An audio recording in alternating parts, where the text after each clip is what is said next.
महक की माँ के गुजर जाने के बाद उसके पिता आलोक ने अपने ऑफिस में काम करने वाली सुमित्रा नाम की एक विधवा औरत से दूसरी शादी कर ली थी। सुमित्रा का भी पहले पति से एक विक्रांत नाम का बेटा भी था। बेटी महक, ये तुम्हारी नई माँ है और ये तुम्हारा छोटा भाई विक्रांत। आज से हम सभी लोग एक साथ मिलजुल कर रहेंगे। बेटी, भले ही मैंने तुम्हें जन्म नहीं दिया, लेकिन मैं तुम्हारी माँ ही हूँ। तुम मुझे माँ कहकर बुला सकती हो। लेकिन महक कुछ भी नहीं बोलती और गुस्से में आकर अपने कमरे में चली जाती है। देखा आपने, चाहे हम उसे कितना भी प्यार क्यों न दे दें, लेकिन वो हमें पराया ही समझेगी। इधर महक अपने कमरे में बैठकर अपनी माँ को याद करके रोने लगी। वहीं दूसरी ओर सुमित्रा मन ही मन बोली, बड़ी मुश्किल से मेरी आलोक से शादी हुई है और बहुत जल्द सारी प्रॉपर्टी भी मैं अपने नाम करवा लूंगी। लेकिन इस लड़की की वजह से मैं यहाँ चैन से नहीं रह पा रही हूँ। इसे देखकर मेरे पूरे तन बदन में आग लग जाती है। जल्दी ही कुछ करके इसे इस घर से भगाना होगा। सुमित्रा के मन में महक के लिए कूट कूट कर नफरत भरी हुई थी, लेकिन आलोक के सामने वो महक से प्यार से बात करने का नाटक किया करती थी। सुमित्रा का बेटा विक्रांत भी वही करता था जैसा कि उसकी माँ उसे करने को कहती थी। ऐसे ही एक दिन आलोक हॉल में बैठकर चाय पी रहे थे। तभी विक्रांत उनके पास आ गया और बोला, पिताजी, मुझे स्कूल से ड्राइंग का प्रोजेक्ट मिला था। मैं महक दीदी की मदद लेने उनके कमरे में गया तो दीदी ने मेरी प्रोजेक्ट फाइल ही फाड़ दी। अरे बेवकूफ, इतनी सी बात पिता को बताने की क्या जरूरत थी? और आप भी इसकी बातों की ओर ज्यादा ध्यान मत दीजिए। छोटी बच्ची है बेचारी महक, उसे थोड़ा वक्त लगेगा हमें अपनाने में। अभी अभी तो उसने अपनी माँ को खोया है ना। फिर एक दिन सुमित्रा महक के लिए नाश्ता लेकर उसके कमरे में जाती है। बेटी महक, कहाँ हो तुम? देखो, मैं तुम्हारे लिए गर्मा गर्म नाश्ता लेकर आई हूँ, जल्दी से खा लो बेटा। लेकिन उस समय महक बाथरूम में नहा रही थी। इसी मौके का फायदा उठाकर सुमित्रा ने खाने की प्लेट कमरे से बाहर फेंक दी और बाहर आकर नाटक करके बोली, अरे ये क्या कर दिया तुमने बेटी? खाने का ऐसे अनादर नहीं करते हैं। खाने की प्लेट कमरे से बाहर गिरी हुई देखकर महक के पिता को बहुत गुस्सा आया और वो महक को डांटने के लिए उसके कमरे में जाने लगे।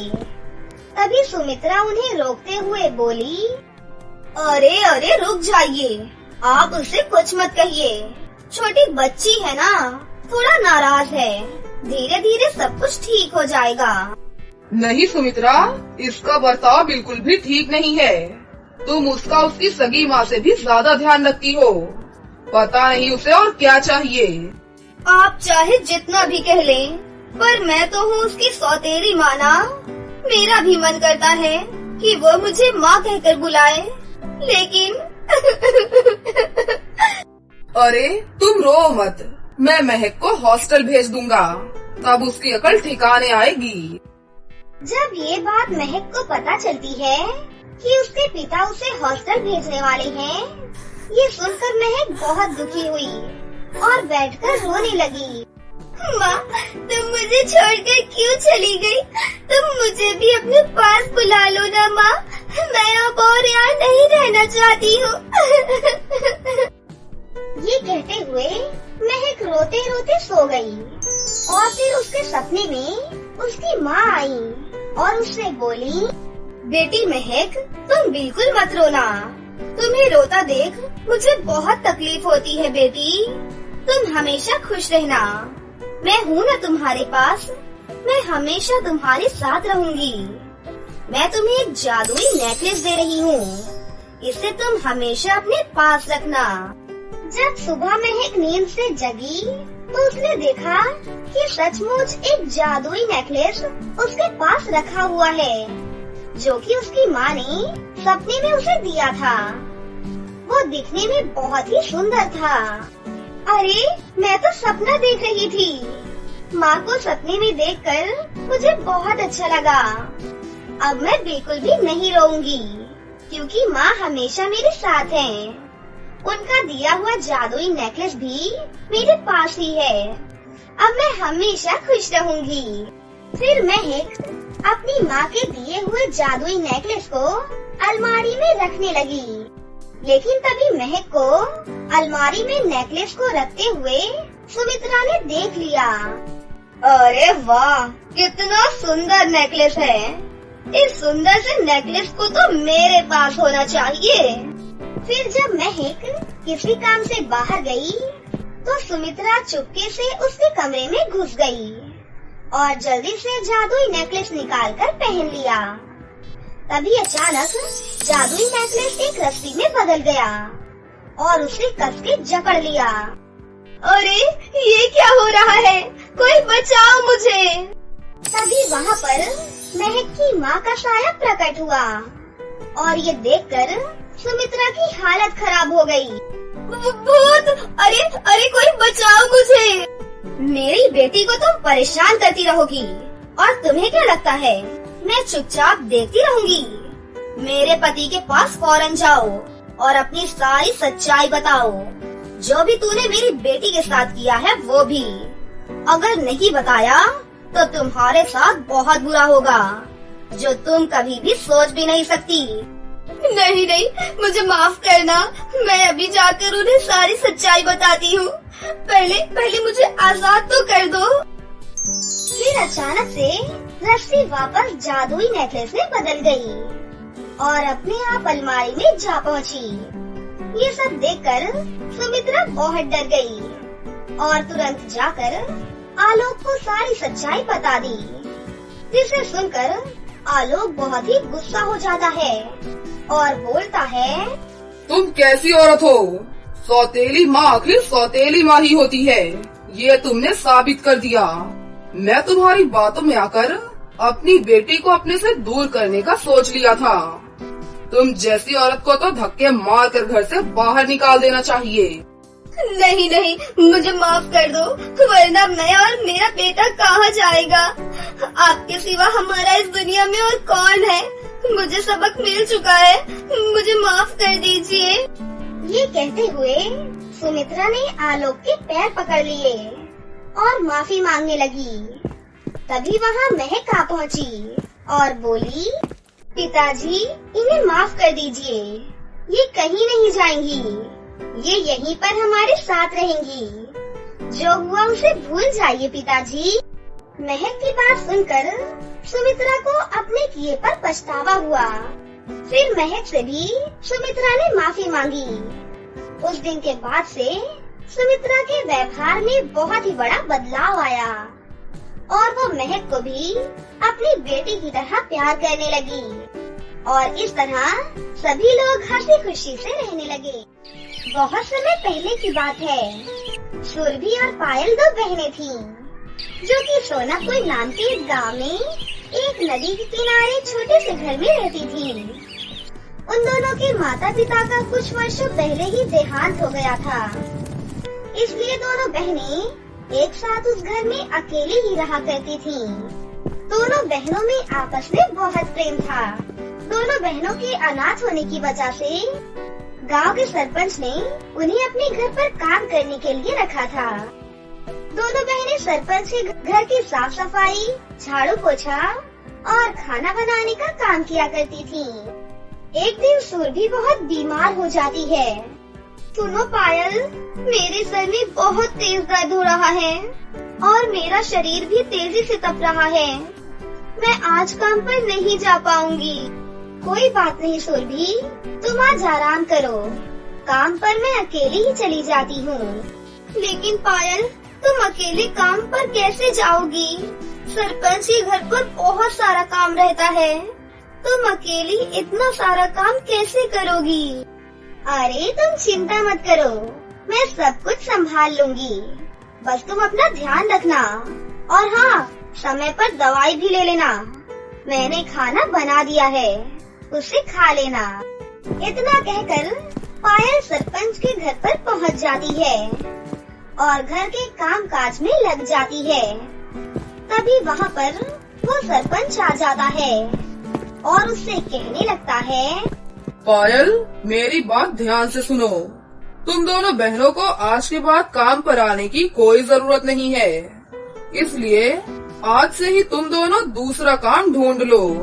लेकिन सेठ जी, आप ऐसा क्यों कह रही हैं? हम दोनों बहनें तो रोजाना काम पर आती हैं और आपका पूरा काम संभालती हैं। बस आज सुरभि की तबीयत कुछ ज्यादा खराब हो गई थी, इसीलिए वो आज काम पर नहीं आ पाई। अगर हम दोनों बहनों से कोई गलती हो गई है तो आप हमें बताइए ना सेठ जी। देखो पायल, तुमसे कोई गलती नहीं हुई है। हमारे घर में पहले से ही बहुत सारे नौकर हैं और अब मुझे और नौकरों की जरूरत नहीं है, इसीलिए तुम दोनों बहनें यहाँ से काम छोड़कर जा सकती हो। अब समझ में आया कुछ? सेठ जी, अगर आप इस तरह यूँ अचानक से हमें काम से निकाल देंगे तो हम क्या करेंगे? हमारे पास और कोई काम नहीं है, प्लीज हमें काम से मत निकालिए। मेरी बहन बहुत ज्यादा बीमार है और उसकी दवाई के लिए भी मेरे पास पैसे नहीं हैं। आप प्लीज हमें काम से मत निकालिए सेठ जी। तो मैं क्या करूँ? मुझे इससे कोई फर्क नहीं पड़ता। अगर तुम मुझे ज्यादा परेशान करोगी तो मैं तुम्हें यहाँ से धक्के मार कर बाहर निकाल दूंगा। अगर तुम्हें यहाँ कोई नया काम नहीं मिल रहा है तो जाकर रोड पर भीख मांगो। तुम दोनों इसी के लायक हो। निकलो मेरे घर से। पायल सेठ की बातें सुनकर बहुत ज्यादा दुखी होती है और वो उन्हें कुछ भी नहीं कहती है और चुपचाप वहाँ से चली जाती है। पायल वहाँ से सीधा जंगल की ओर जा पहुँचती है और सोचती है, अब मैं क्या करूँगी? मुझे तो कुछ भी समझ में नहीं आ रहा है। हे ऊपर वाले, अब सब कुछ तेरे ही हाथ में है। कृपया मेरी कुछ मदद करो, मुझे कोई रास्ता दिखाओ। पायल ये सब सोचकर आगे बढ़ती है।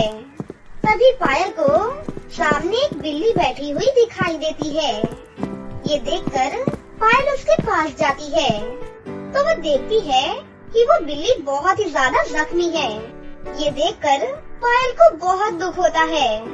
उसके बाद पायल वहीं जंगल से कुछ जड़ी बूटी लेकर उन्हें पत्थर से पीसने लगती है और उसे पीसने के बाद उस जड़ी बूटी को उसके जख्मों पर लगा देती है। थोड़ी ही देर में वो बिल्ली खड़ी हो जाती है और यहाँ वहाँ चलने लगती है। ये देखकर पायल बहुत खुश होती है और तभी वो बिल्ली अपने असली परी रूप में आ जाती है और उससे बोलती है, बेटा, मैं तुम्हारी परीक्षा ले रही थी और तुम अपनी परीक्षा में सफल रही। तुम एक बहुत ही अच्छी और नेक दिल की लड़की हो। बताओ बेटा, तुम इतनी परेशान क्यों हो?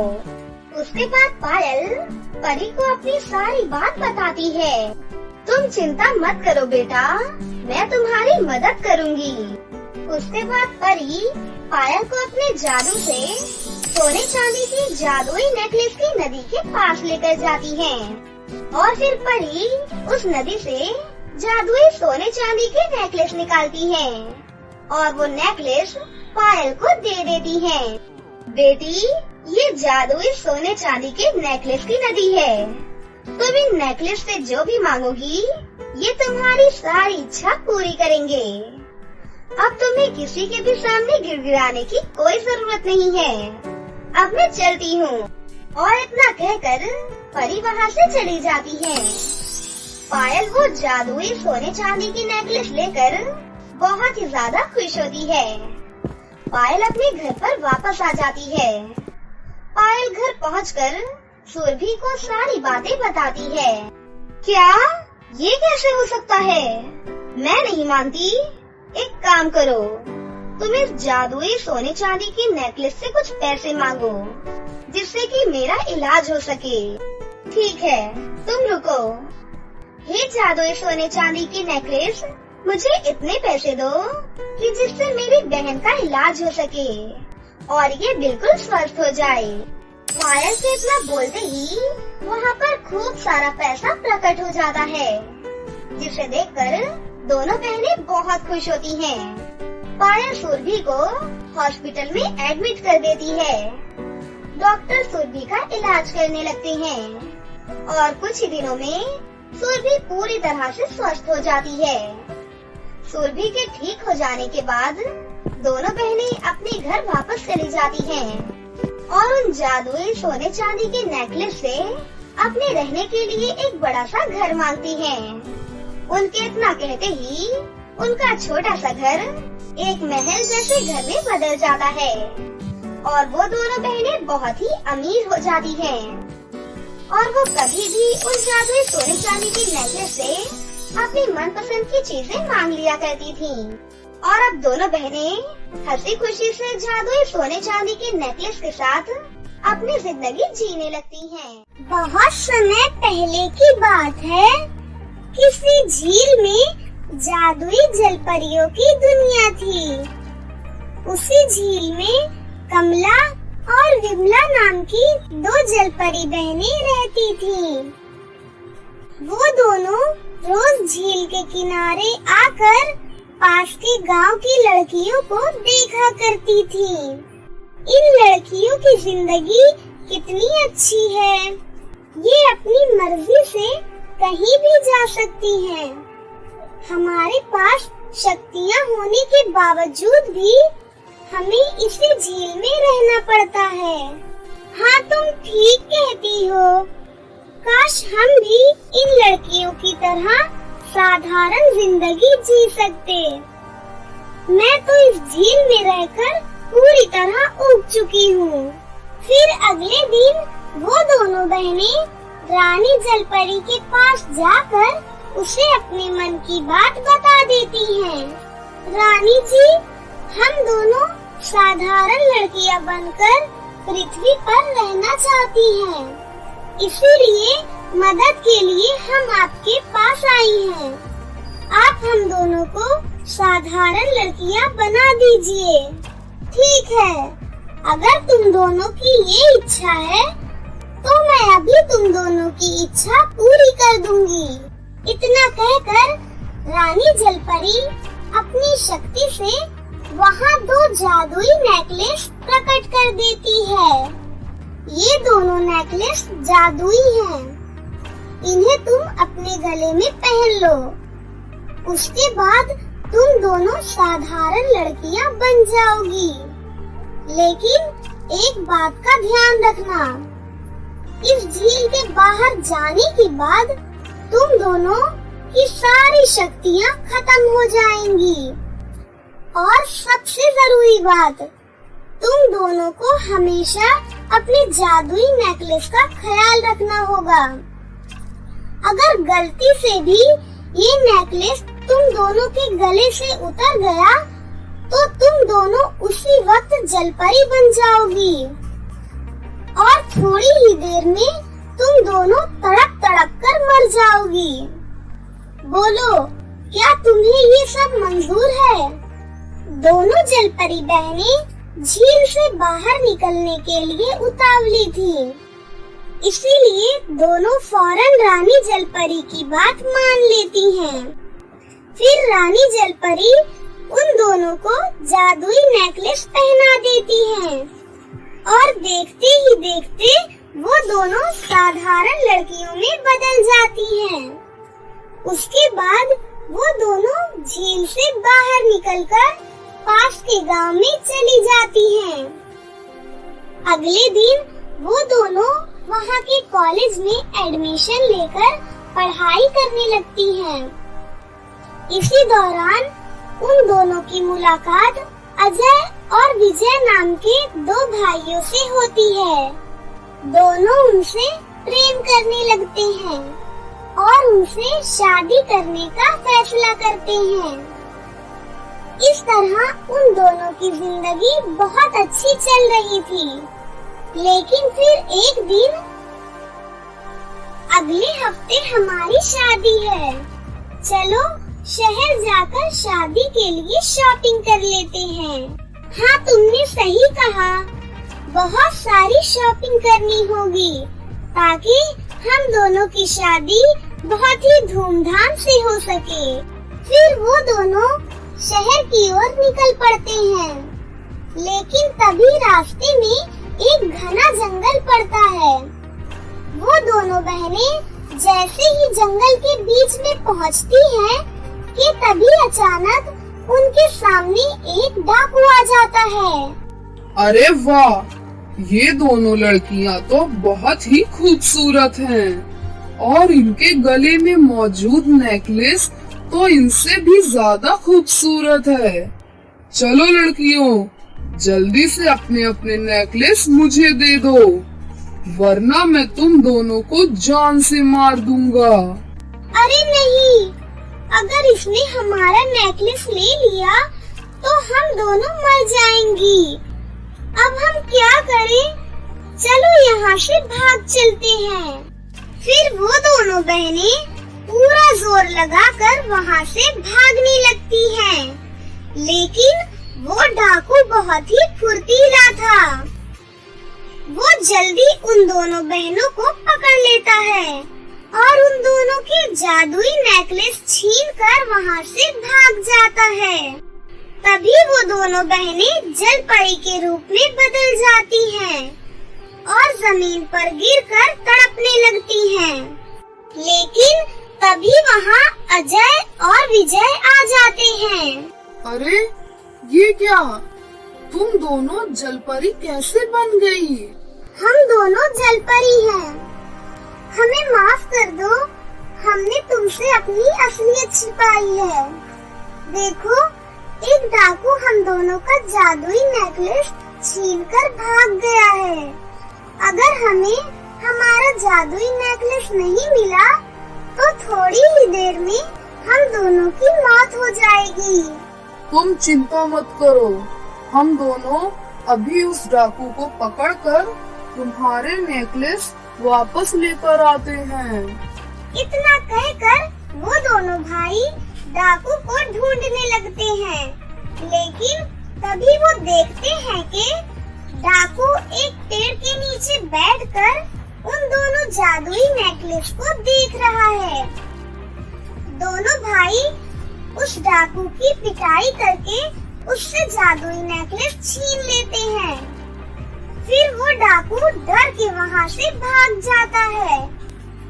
उसके बाद वो दोनों भाई उन दोनों जल परी बहनों को उनके जादुई नेकलेस पहना देते हैं और वो दोनों फिर से इंसानी रूप में आ जाती हैं। इस तरह सब कुछ ठीक हो जाता है और फिर वो दोनों जल परियां बहनें अजय और विजय से शादी करके हंसी खुशी अपनी जिंदगी जीने लगती हैं। तो दोस्तों, कैसी लगी आपको हमारी ये कहानी?